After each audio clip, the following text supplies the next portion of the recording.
है।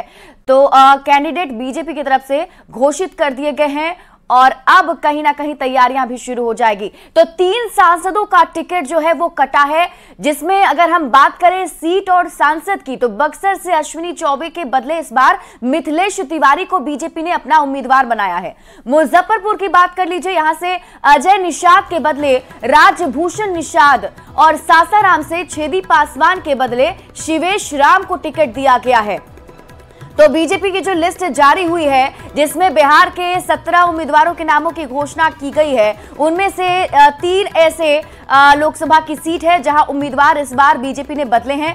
बक्सर से अश्विनी चौबे का टिकट बदल दिया गया है, उनके जगह पर मिथिलेश तिवारी को कैंडिडेट बनाया गया है। मुजफ्फरपुर से अजय निषाद के बदले राजभूषण निषाद को टिकट दिया गया है। तो सासाराम से छेदी पासवान के बदले शिवेश राम को टिकट बीजेपी ने दिया है।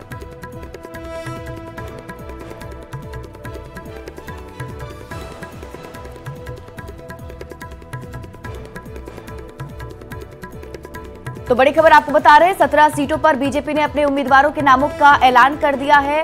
और इसके साथ ही आगे बढ़ते हुए आपको बताएं, देखिए बिहार लोकसभा चुनाव 2024 को लेकर जो नाम सामने आ रहे हैं बीजेपी कैंडिडेट के, उसके बारे में हम आपको बता रहे हैं। तो नवादा से विवेक ठाकुर को बीजेपी ने उम्मीदवार बनाया है। जयप्रकाश यादव जो है वो आरजेडी जो है वो सारण से उम्मीदवार जो है बनाए गए हैं। माफ कीजिएगा, राजीव प्रताप रूडी जो बीजेपी के कैंडिडेट हैं वो वहां पर चुनाव लड़ेंगे सारण से, और यहीं पर आरजेडी की तरफ से रोहिणी आचार्य जो हैं वो ताल ठोकती हुई नजर आएंगे। हम आपको वर्सेस बता रहे हैं कि किसके किसके बीच में इस बार मुकाबला होने जा रहा है। तो अगर हम सारण सीट की बात कर ले तो बीजेपी के कैंडिडेट राजीव प्रताप रूडी यहां से हैं। तो सारण सीट से आरजेडी ने रोहिणी आचार्य को टिकट दिया है, ऐसी खबर मिल रही है। इसके साथ ही आगे बढ़ते हुए अगर हम बताएं आपको, औरंगाबाद सीट की बात कर लीजिए तो सबसे पहले शुरुआत कर लेते हैं नवादा सीट से।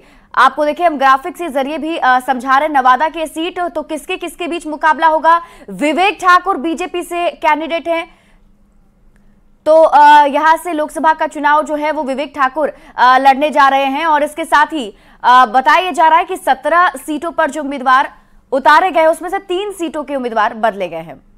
बढ़ते हैं आगे और देखिए झारखंड की जो 3 सीटें बच गई थी वहां से भी उम्मीदवारों के नामों का ऐलान कर दिया गया है। दुमका की बात कीजिए, दुमका से सीता सोरेन को टिकट दिया गया है।